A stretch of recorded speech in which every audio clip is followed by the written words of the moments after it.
श्री गणेशाय नमः। श्री जानकी वल्लभो विजयते। महाराज जनक जी भगवान भैया के पांव पखार रहे हैं। वह चरण कमल श्री राम जी के पखार रहे हैं और उनके शरीर में पुलक हो रही है, पुलकित हो गए हैं। आकाश और नगर में होने वाली गान, नगाड़े और जय जयकार की धुन मानो चारों दिशाओं में उमड़ चली है। जो चरण कमल कामदेव के शत्रु श्री शिव जी के हृदय रूपी सरोवर में सदा ही विराजते हैं, जिनका एक बार भी स्मरण करने से मन में निर्मलता आ जाती है और कलयुग के सारे पाप भाग जाते हैं। भगवान के श्री चरण कमलों का एक बार स्मरण कर लेने से मन में निर्मलता आ जाती है और कलयुग के सारे पाप भाग जाते हैं। जे सकृत सुमिरत विमलता मन सकल कल मल भाजहि। जिनका स्पर्श पाकर गौतम मुनि की पापमयी स्त्री जो है, जिसको पापमयी समझा जाता था, जिन गौतम मुनि की माता अहिल्या को, वो परम गति को प्राप्त हो गई। जिन चरण कमलों का मकरंद शिव जी के मस्तिष्क पर भगवान के चरण कमलों से श्री गंगा जी निकली, उनके नख से निकली हैं, वो शिव जी के मस्तक पर विराजमान है, जिसको देवता पवित्रता की सीमा बताते हैं। मुनि और योगी जन अपने मन को भौरा बनाकर उनके चरण कमलों का सेवन करके मनोवांछित गति प्राप्त करते हैं। उन्हीं चरणों को भाग्य के पात्र, मतलब जनक जी जो है, बड़े भागी जनक जी उन चरणों को धो रहे हैं। ये देखकर सब जय जयकार कर रहे हैं।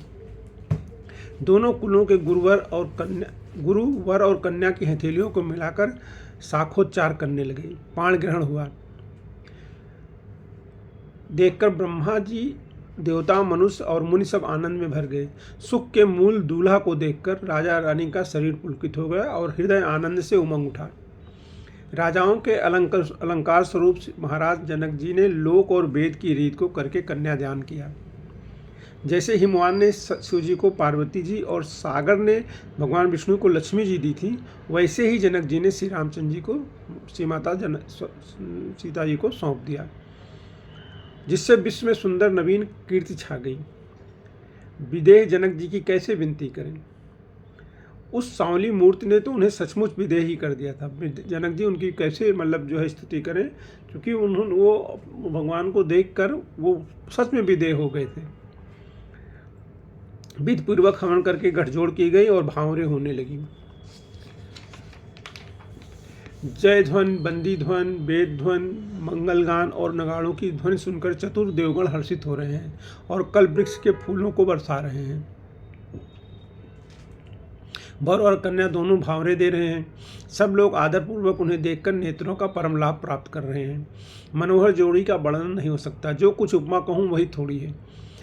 आप देख रहे होंगे कि तुलसीदास जी जो है उपमा नहीं दे रहे हैं, दे पा रहे हैं, दे नहीं पा रहे हैं, मतलब दे नहीं रहे हैं। क्यों नहीं दे रहे हैं? क्योंकि जो भगवान हैं, जो श्री रामचंद्र जी महाराज हैं और श्री जानकी जी हैं, ये जो है संसार का विषय नहीं है। वो संसार का विषय नहीं है। ये सब शरीर उनका संसार का नहीं है। हम लोगों का शरीर संसार का शरीर है और उनका जो शरीर है वो स्वनिर्मित, अपनी इच्छा से उन्होंने अपना शरीर को प्राप्त किया है, कि बनाया है। तो संसार के जो जड़ पदार्थों से उनका नहीं निर्मित है, तो संसार की कोई उपमा वहाँ चलेगी नहीं। कोई भी उपमा देना चाहें, तुलसीदास जी छोटे मोटे कवि नहीं थे, लेकिन वो पूरे हर जगह की कोई कह नहीं सकता है। सरस्वती जी नहीं बता सकती हैं, शेषनाग जी नहीं कह सकते हैं, क्या उपमा दूँ, क्योंकि उपमाएं तो सब संसार की हैं। उपमा कोई भी उठाएंगे, कमल है, ये है, वो जो भी उपमा कवि लोग देते हैं, तो वो सब उपमाएं तो संसार से लेंगे ना। और वो जो है संसार पारलौकिक है। उनका उनके जो आँख, नाक, कान, मुंह, सब वो जो है पारलौकिक हैं, परमार्थिक हैं। तो इसलिए उपमा बन नहीं पा रही है और वो गलत कह नहीं सकते हैं। यही समस्या है। इसलिए बार बार वो कहते हैं कि कभी क्या उपमा दे उनकी। श्री राम जी और श्री सीता जी की सुंदर परछाई मड़ियों के खंभों में जगमगा रही है। सब उनके महल में जो है सब खंभे मड़ियों की हैं और उसमें श्री रामचंद्र जी और सीता जी की परछाई दिख रही है। मानो कामदेव और रति बहुत से रूप धारण करके श्री राम जी के अनुपम विवाह को देख रहे हैं। सब मड़ियों में भगवान की परछाई दिख रही हैं। तो अब वो इतना तो कह दे रहे हैं कि भगवान की जो परछाई है उसको कामदेव और रति की उपमा दे रहे हैं। मतलब सुंदरता की जो सांसारिक सीमा है वो कामदेव और रति हैं। सुंदरता की जो सांसारिक सीमा है वो कामदेव और रति हैं, और भगवान तो पारमार्थिक हैं, पारलौकिक हैं, अलौकिक हैं। तो इसलिए वो जो है उनकी छवि को जो है, जो मड़ियों में छवि दिखाई दे रही है, उनको कह दे रहे हैं कि हाँ ये कामदेव और रति की। उन्हें दर्शन के अभिलाषा और संकोच दोनों ही कम नहीं है, इसलिए वो बार बार प्रकट होते हैं और छिपते हैं। सब देखने वाले आनंदमग्न हो गए और जनक जी की भांति सभी अपनी सुध भूल गए। मुनियों ने आनंद पूर्वक भंवरे फिराई और नेक सहित सब रीतियों को पूरा किया। श्री रामचंद्र जी सीता जी के सिर में सिंदूर दे रहे हैं। ये शोभा किसी प्रकार भी कही नहीं जा सकती, नहीं कह सकते हैं, क्योंकि कुछ है नहीं। तो एक अलग दुनिया की चीज़ को दूसरी दुनिया से कंपेयर नहीं कर सकते हैं। राम सिय सिर सिंदूर देहि, शोभा कही न जात विधि के ही। मानो कमल को लाल पराग से अच्छी तरह भरकर अमृत के लोभ से सांप चंद्रमा को भूषित कर रहा है। यहाँ श्री राम जी के हाथ को कमल की, सिंदूर को पराग की, और श्री राम जी की श्याम भुजा को सांप की, और सीता जी के मुख को चंद्रमा की उपमा दी गई, लेकिन वो कुछ बात बनी नहीं। सब कुछ चल लेने से भी बात बन नहीं रही है। जो कहना जा रहे हैं गोस्वामी जी वो कह नहीं पा रहे हैं। फिर वशिष्ठ जी ने आज्ञा दी, तब दूल्हा दुल्हन एक आसन पर बैठे।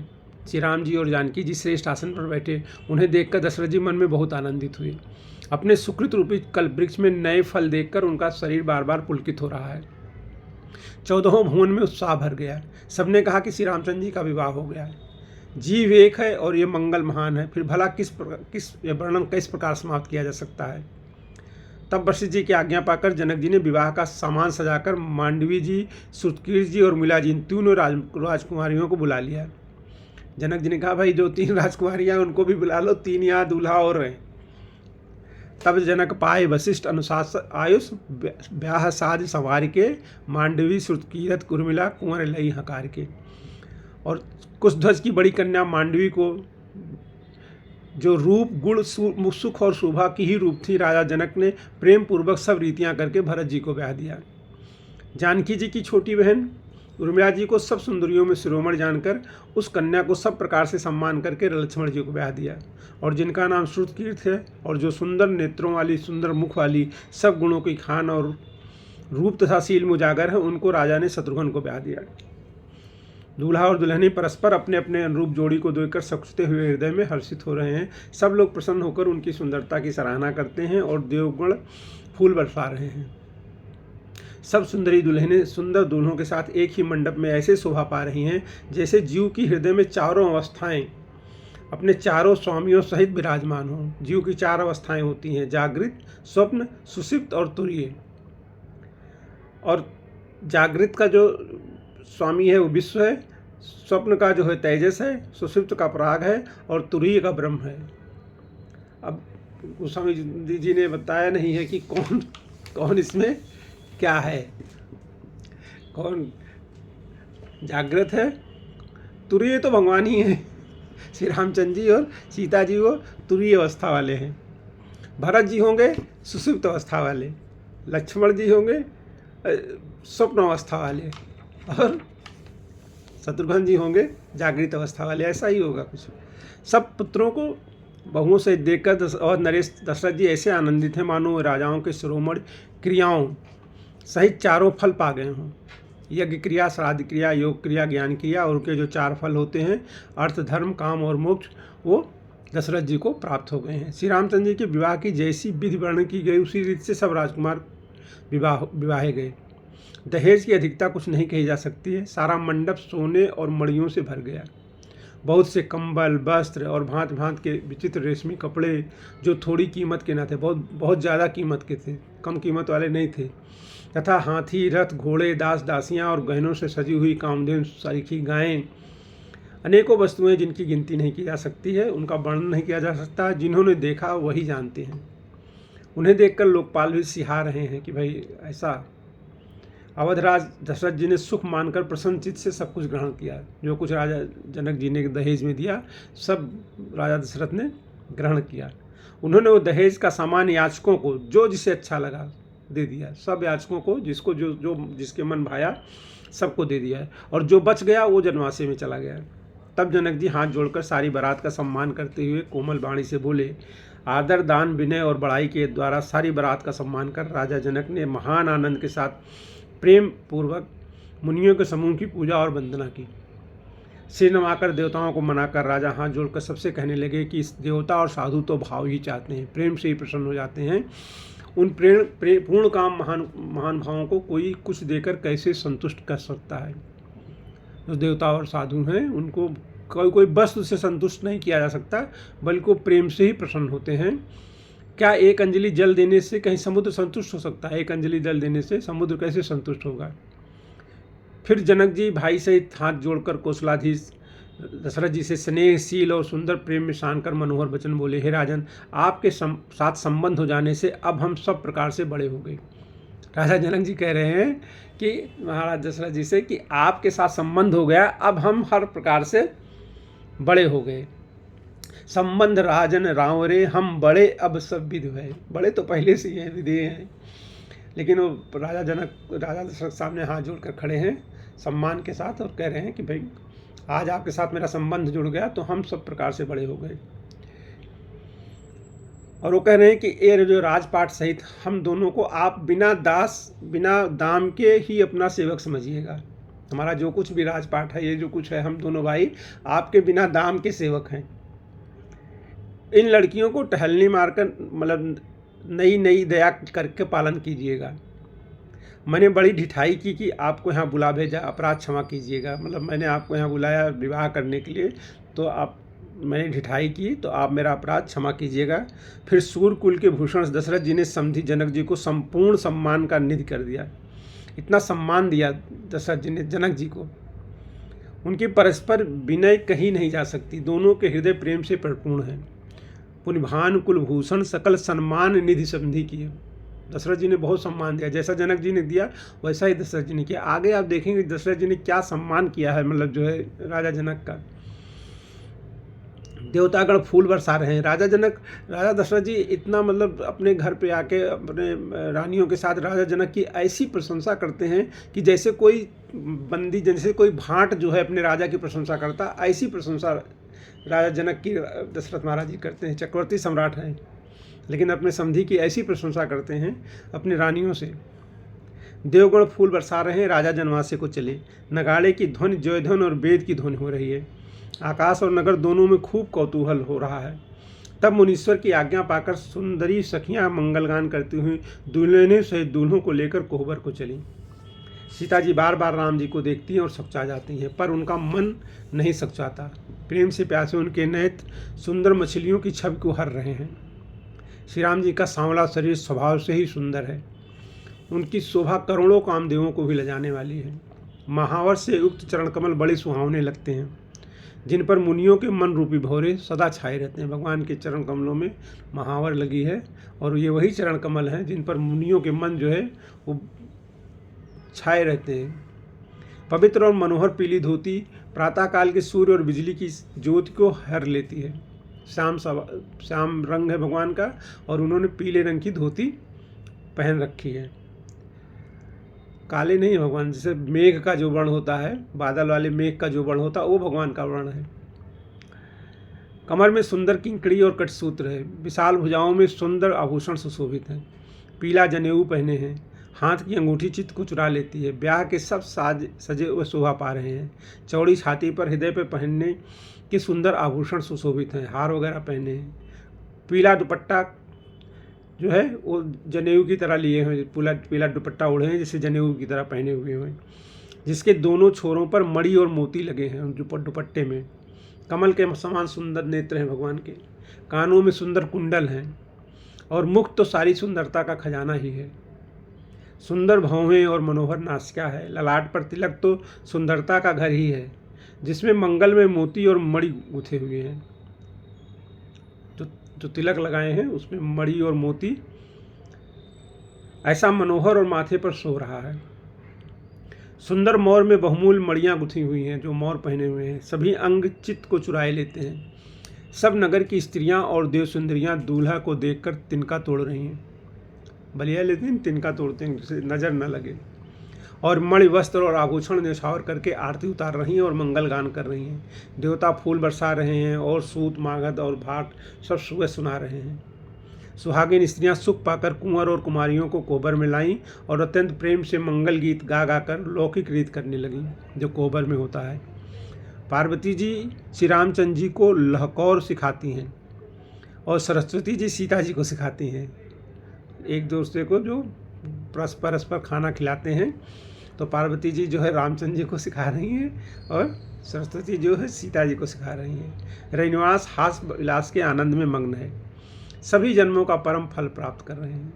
अपने हाथ की मड़ियों में सुंदर रूप के भंडार श्री रामचंद्र जी की परछाई देख रहे हैं। ये देखकर जानकी जी दर्शन में वियोग होने के भय से बाहुरूपी लता को और दुष्ट को हिलाती डुलाती नहीं हैं। हाथ के मड़ में भगवान की परछाई देख रही हैं, तो हिलाती नहीं है कि अगर हिल जाएगा तो परछाई मतलब उनका जो वो है चला जाएगा, तो सीता जी इसको हिला नहीं रही हैं। उस समय के हंसी खेल और विनोद का आनंद और प्रेम कहा नहीं जा सकता, उसे सखियाँ ही जानती हैं। ये सब रस की बात है। ये जो यहाँ जो भगवान श्री रामचंद्र जी और सीता जी का जो ये श्रृंगार रस का सब वर्णन है, यही सब जो है वृंदावन का प्रेम रस है। वृंदावन में जो श्री जी और लाल जी का जो रस है वो यही रस है।